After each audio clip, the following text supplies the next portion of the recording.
ನಮಸ್ತೆ ಆತ್ಮೀಯರೇ, welcome back to veg ತಿಂಡಿ ಯೂಟ್ಯೂಬ್ ಚಾನಲ್. ನಾನು ಶ್ರುತಿ. ಈಗಾಗಲೇ ನಾವು ಬನ್ನೇರುಘಟ್ಟ ಫಾರೆಸ್ಟಿನ ಆ್ಯನಿಮಲ್ ಸಫಾರಿ ಮತ್ತು ಬಟರ್ಫ್ಲೈ ಪಾರ್ಕ್ನ ವೀಡಿಯೋಸ್ನ ಪಾರ್ಟ್ 1 ಮತ್ತು ಪಾರ್ಟ್ 2ನಲ್ಲಿ ಅಪ್ಲೋಡ್ ಮಾಡಿದ್ವಿ. ಇವತ್ತು ಪಾರ್ಟ್ 3 ವಿಡಿಯೋ ಅಂದರೆ ಬನ್ನೇರುಘಟ್ಟ ಫಾರೆಸ್ಟಿನ ಝೂನ ವಿಡಿಯೋನ ನಾವು ಇವತ್ತು ಈ ವ್ಲಾಗ್ನಲ್ಲಿ ಅಪ್ಲೋಡ್ ಮಾಡ್ತಾ ಇದ್ದೀವಿ. ಈ ವ್ಲಾಗ್ ನಿಮಗೆಲ್ಲರಿಗೂ ಇಷ್ಟ ಆದರೆ ಖಂಡಿತ ಈ ವಿಡಿಯೋನ ಲೈಕ್ ಮಾಡೋದು, ಹಾಗೆ ಕಮೆಂಟ್ ಮಾಡೋದು, ಶೇರ್ ಮಾಡೋದನ್ನು ಮರಿಬೇಡಿ. ಇದುವರೆಗೂ ನಮ್ಮ ವೆಜ್ ಊಟ ತಿಂಡಿ ಯೂಟ್ಯೂಬ್ ಚಾನಲ್ಗೆ ಸಬ್ಸ್ಕ್ರೈಬ್ ಆಗಿಲ್ಲ ಅಂತಂದರೆ ಪ್ಲೀಸ್ ಸಬ್ಸ್ಕ್ರೈಬ್ ಆಗಿ ಅಂತ ಕೇಳ್ತಾ ಈ ವಿಡಿಯೋನ ಸ್ಟಾರ್ಟ್ ಮಾಡ್ತಾ ಇದ್ದೀವಿ.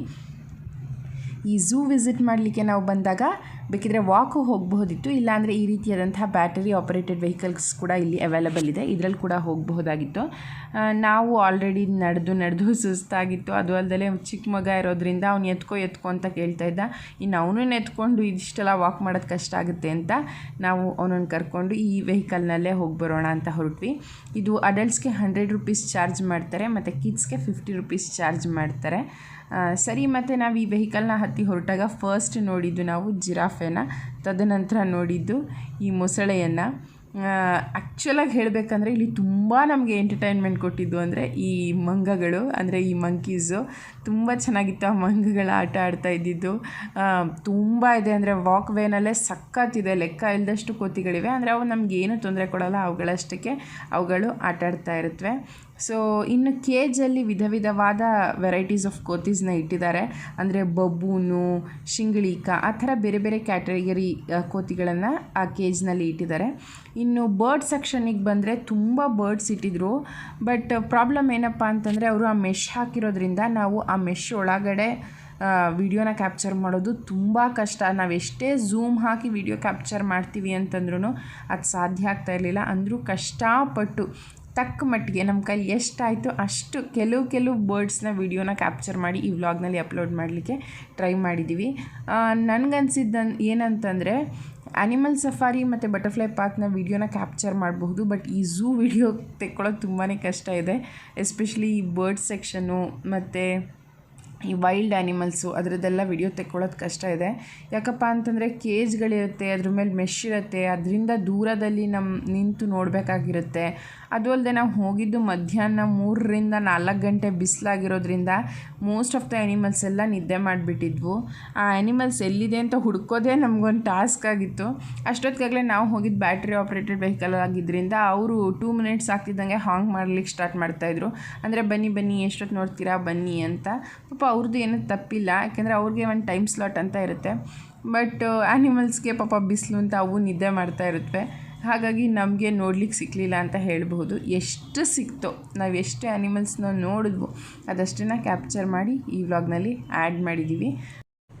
ಮತ್ತೊಂದು ವಿಷಯ ಹೇಳಬೇಕು ಅಂತಂದರೆ ಇಲ್ಲಿ ಆ್ಯನಿಮಲ್ ಅಡಾಪ್ಷನ್ಗೆ ಕೂಡ ಆಪ್ಷನ್ ಇದೆ. ಅಂದರೆ ನೀವು ಯಾವುದಾದ್ರೂ ಆ್ಯನಿಮಲ್ನ ಅಡಾಪ್ಟ್ ಮಾಡ್ಕೋಬೇಕು ಅಂತ ಇಷ್ಟಪಟ್ಟರೆ ಇಲ್ಲಿ ಕನ್ಸರ್ನ್ಡ್ ಅಥಾರಿಟಿನ ನೀವು ಕಾಂಟ್ಯಾಕ್ಟ್ ಮಾಡಿದ್ರೆ ಖಂಡಿತ ಯಾವುದಾದ್ರೂ ಬರ್ಡ್ನ ಅಥವಾ ಆ್ಯನಿಮಲ್ನ ನೀವು ಅಡಾಪ್ಟ್ ಮಾಡ್ಕೊಳ್ಬಹುದು. ಆ ಪ್ರೊಸೀಜರ್ ಏನು ಅನ್ನೋದನ್ನ ಅವರು ತಿಳಿಸ್ಕೊಡ್ತಾರೆ. ನೀವು ನೋಡ್ತಾ ಇರಬಹುದು ಇಲ್ಲಿ ಕೆಲವು ಕಾಡು ಕೋಳಿಗಳು, ಕೆಲವು ಪಿಕಾಕ್ಗಳು ಅದನ್ನಷ್ಟೇ, ಮತ್ತು ಪ್ಯಾರೆಟ್ಸು ಅದನ್ನಷ್ಟೇ ನಾವು ತೋರಿಸ್ಲಿಕ್ಕಾಗಿದೆ ಈ ವಿಡಿಯೋನಲ್ಲಿ. ಯಾಕೆಂದರೆ ತುಂಬ ಕಷ್ಟ ಇದು ವಿಡಿಯೋನ ಕ್ಯಾಪ್ಚರ್ ಮಾಡೋದು. ಮತ್ತು ನಾವು ಇನ್ನೇನು ಲೆನ್ಸ್ನ ಸೆಟ್ ಮಾಡ್ತಿದ್ವಿ ಅನ್ನೋದಕ್ಕೆ ಆ ಬರ್ಡ್ ಅಲ್ಲಿಂದ ಹರ್ಕೊಂಡು ಮೇಲಕ್ಕೆ ಹೋಗ್ತಾಯಿತ್ತು. ಹಾಗಾಗಿ ಮತ್ತು ನನ್ನನ್ನು ನೀವು ಆಪ್ಷನ್ ಕೇಳೋದಾದರೆ, ನೀವು ಈ ಝೂನ ವಿಸಿಟ್ ಮಾಡ್ತೀರಾ ಅನ್ನೋದಾದರೆ ಈ ಬ್ಯಾಟ್ರಿ ಆಪ್ರೇಟೆಡ್ ವೆಹಿಕಲಲ್ಲಿ ಹೋಗೋದಕ್ಕಿಂತ ನೀವು ನಡ್ಕೊಂಡು ಹೋದರೆ ನಿಮಗೆ ಎಷ್ಟು ಟೈಮ್ ಬೇಕೋ ಅಷ್ಟು ಟೈಮ್ನ ನೀವು ಸ್ಪೆಂಡ್ ಮಾಡಬಹುದು. ಅಂದರೆ ಲಿಮಿಟ್ ಇರಲ್ಲ, ಬೇಗ ಹೊರಡಬೇಕು ಆ ಥರ ಇರಲ್ಲ. ನಿಧಾನವಾಗಿ ನೀವೆಲ್ಲ ಆ್ಯನಿಮಲ್ಸ್ನು ನೋಡಿಕೊಂಡು ಬರ್ಡ್ಸ್ನೆಲ್ಲ ನೋಡಿಕೊಂಡು ಆರಾಮಾಗಿ ಬರಬಹುದು. ಅಲ್ಲಿ ಕೇಜ್ ಒಳಗಡೆ ಕಾಣಿಸ್ತಾ ಇದಂತೆ ಅವ್ರಿಗೆ. ಆ ಕಡೆ ಇದೆ ಲಾಸ್ಟ್ ಕೇಜಲ್ಲಿ ನೋಡಿ. ಈ ಹಿಂದಿನ ವಿಡಿಯೋ ಕ್ಲಿಪ್ನಲ್ಲಿ ಅವರೆಲ್ರಿಗೂ ಲೆಪರ್ಡ್ ಕಾಣಿಸ್ತಾ ಇತ್ತಂತೆ. ಅಂದರೆ ಲಾಸ್ಟ್ ಕೇಜ್ನಲ್ಲಿ ಒಂಚೂರು ಅದ್ರದ್ದು ಫೇಸ್ ಕಾಣಿಸ್ತಾ ಇತ್ತಂತೆ. ಬಟ್ ನಮಗೆ ಅಷ್ಟು ಕಾಣಿಸ್ಲಿಲ್ಲ, ಯಾಕೆಂದರೆ ಉದ್ದಕ್ಕೂ ಜನಗಳು ನಿಂತಿರ್ತಾರಲ್ವ. ಸೊ ನಾವಿದ್ದು ಈ ಕಾರ್ನರಲ್ಲಿ ಆಗಿದ್ದರಿಂದ ನಮಗೆ ಚೂರು ಲೆಪರ್ಡ್ ಕಾಣಿಸ್ಲಿಲ್ಲ. ಹೇಳಬೇಕು ಅಂದರೆ ಲಯನ್ ಕೂಡ ಕಾಣಿಸ್ಲಿಲ್ಲ ನಮಗೆ. ಮೇ ಬಿ ಅದು ಮಧ್ಯಾಹ್ನದ ಬಿಸಿಲು ಹೊತ್ತು ಅನ್ನೋ ಕಾರಣ ಕೂಡ ಇರಬಹುದು.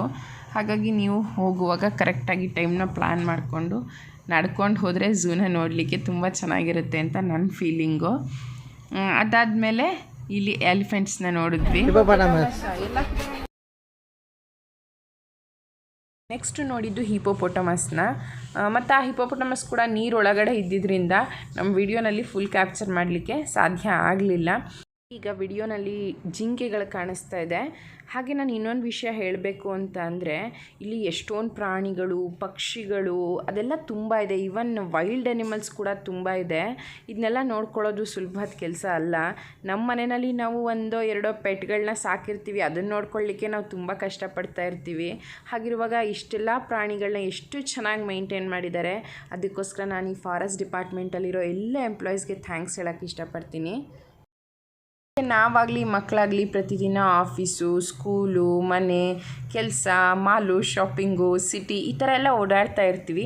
ಆದರೆ ಇಷ್ಟು ಒಳ್ಳೆ ಎನ್ವಿರಾನ್ಮೆಂಟು, ಒಳ್ಳೆ ಗಾಳಿ, ಒಳ್ಳೆ ಬೆಳಕು, ಕಾಡಿನ ಮಧ್ಯ ಈ ರೀತಿಯಾದಂಥ ಒಂದು ದಿನದ ಸಮಯನ ಕಳೆದ್ರೆ ಮಕ್ಕಳ ಮನಸ್ಸಿಗೂ ಸಂತೋಷ ಅನಿಸುತ್ತೆ, ನಮಗೂ ಒಂಥರ ರಿಲ್ಯಾಕ್ಸ್ಡ್ ಅಂತ ಅನಿಸುತ್ತೆ. ಹಾಗಾಗಿ ಎಸ್ಪೆಷಲಿ ಈಗ ಸಮ್ಮರ್ ಹಾಲಿಡೇಸ್ ಇರೋದ್ರಿಂದ ಮಕ್ಕಳೆಲ್ಲ ಆದಷ್ಟು ಮನೆಯಲ್ಲಿರ್ತಾರೆ. ಸಮ್ಮರ್ ಕ್ಯಾಂಪ್ಗೆ ಹೋದ್ರೂ ಸ್ಯಾಟರ್ಡೆ ಸಂಡೇ ಮನೆಯಲ್ಲಿರ್ತಾರೆ ಮಕ್ಕಳು.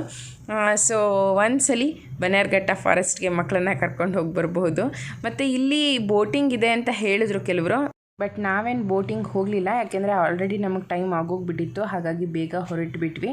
ನೀವೇನಾದರೂ ಬನ್ನೇರುಘಟ್ಟ ಫಾರೆಸ್ಟ್ ವಿಸಿಟ್ ಮಾಡಿದಾಗ ಇಲ್ಲಿ ಬೋಟಿಂಗ್ ಹೋಗಿದ್ರೆ ಅದರ ಡೀಟೇಲ್ಸ್ನ ಕೂಡ ಕಮೆಂಟ್ ಸೆಕ್ಷನಲ್ಲಿ ಹಾಕಿ, ಸೊ ದಟ್ ನಾವು ನೆಕ್ಸ್ಟ್ ಟೈಮ್ ಹೋದಾಗ ವಿಸಿಟ್ ಮಾಡಬಹುದು.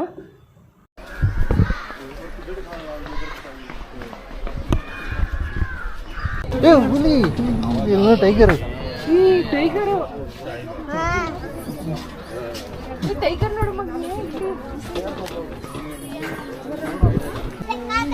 ಆಯ್ತು ಹತ್ತ ಅಲ್ಲ, ಅವ್ರು ಅರ್ಜೆಂಟ್ ಮಾಡಲಿಲ್ಲ ಅಂದರೆ ನಿನ್ನೆ ಅರ್ಜೆಂಟ್ ಮಾಡಾಗುತ್ತೆ.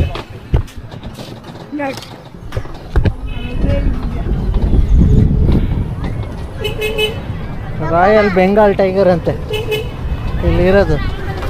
ಬೇರು ಶ್ರುತಿ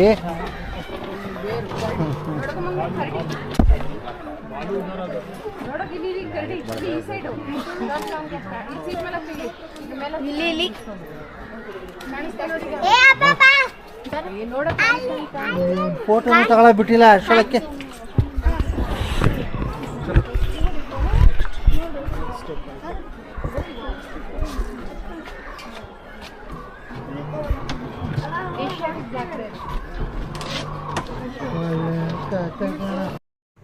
ಮತ್ತು ನಮ್ಮ ಅಪ್ಪುಗೆ ಈ ಥರ ಬೆಳಗ್ಗೆಯಿಂದ ಸಂಜೆ ತನಕ ಇಡೀ ದಿನ ಬಿಸಿಲಲ್ಲಿ ನಡೆದು ಓಡಾಡಿ ಅಭ್ಯಾಸ ಇಲ್ಲ. ಇವತ್ತು ಬೇರೆ ತುಂಬ ನಡೆದ್ಬಿಟ್ಟ, ಮತ್ತು ಬಿಸಿಲಲ್ಲಿ ಬೇರೆ ಇದ್ದ, ಹಾಗಾಗಿ ಅವನಿಗೆ ಸಾಕಾಗಿ ಹೋಗ್ಬಿಟ್ಟಿತ್ತು.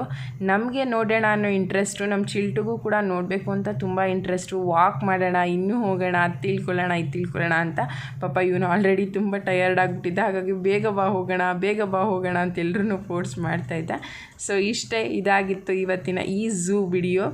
ನೀವು ನೋಡ್ತಾ ಇರಬಹುದು, ಈಗಾಗಲೇ ನಾವು ಎಕ್ಸಿಟ್ ಗೇಟ್ ಹತ್ರಕ್ಕೆ ಬಂದುಬಿಟ್ವಿ.